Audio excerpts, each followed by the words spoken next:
அனைத்து உரிமை குரல் நண்பர்களுக்கும் வணக்கம். தொடர்ச்சியாக சீமானுக்கு வரும் மிரட்டல்கள் கண்டுகொள்ளாத காவலர்கள், இது குறித்த இந்த வீடியோல முழுமையாக பார்க்க போறோம். வாங்க பார்க்கலாம். தமிழ்நாட்டிலேயே மூன்றாவது பெரிய கட்சியாக நாம் தமிழர் கட்சி இருந்தாலும், நாம் தமிழர் கட்சிக்கு உண்டான மரியாதையை ஆளுங்கட்சியாக இருக்கக்கூடிய திமுக தராங்களா அப்படின்னு கேட்டீங்கன்னா நிச்சயமா இல்லை அப்படின்னு தான் சொல்லணும். ஆரம்பத்தில் விஜயகாந்தை எப்படி ஒரு ட்ரால் மெட்டீரியலாக மாற்றிருந்தாங்களோ அதே தான் சீமானுக்கும் பண்ணிட்டு வந்துட்டு இருக்காங்க அப்படின்றதான் கள நிலவரமாக இருக்கு.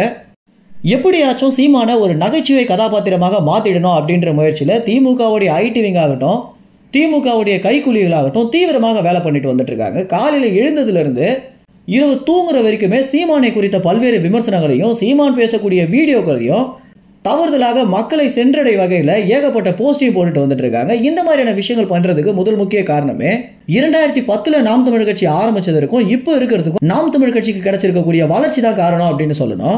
ஆரம்பத்தில் அனைவருமே நாம் தமிழர் கட்சிலாம் ரொம்ப நாள் நிலைக்காது அப்படின்னும், கூடிய விரைவில் அவங்க கட்சியை கலைச்சிட்டு போயிடுவாங்க அப்படின்ற தருணத்தில் தான் நாம் தமிழர் கட்சியுடைய தீவிர அரசியல் அப்படின்றது தமிழ்நாட்டு மக்களிடையே திரும்பி பார்க்க வச்சிருக்கு அப்படின்னே சொல்லலாம்.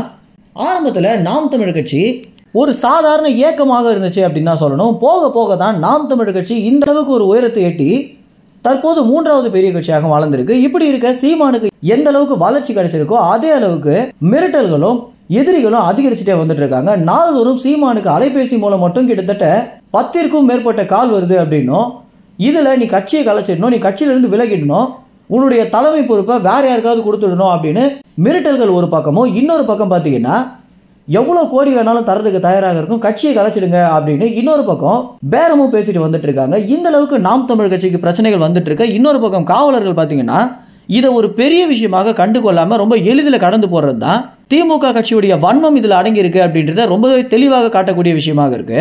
நாம் தமிழர் கட்சிக்கு தற்போது இருக்கக்கூடிய நிலவரப்படி 26 தேர்தலில் 50 லட்சம் வாக்குகளுக்கு மேலே அவங்க வாங்குறதுக்கு வாய்ப்பு இருக்கு அப்படின்ற ஒரு காரணத்தினால திமுக பார்த்தீங்கன்னா இவங்க அதிமுகவுடைய ஓட்டை சுருட்டுறாங்க அப்படின்னும், இந்த இரண்டு தீகா கட்சிகளால் விரக்தி அடைந்த மக்கள் தான் சீமானுக்கு ஓட்டு போட ஆரம்பிக்கிறாங்க அப்படின்ற காரணத்தினால நாம் தமிழர் கட்சி மேலே ஆளுங்கட்சியாக இருக்கக்கூடிய திமுக பார்த்தீங்கன்னா ரொம்பவே கோபத்தில் இருக்காங்க.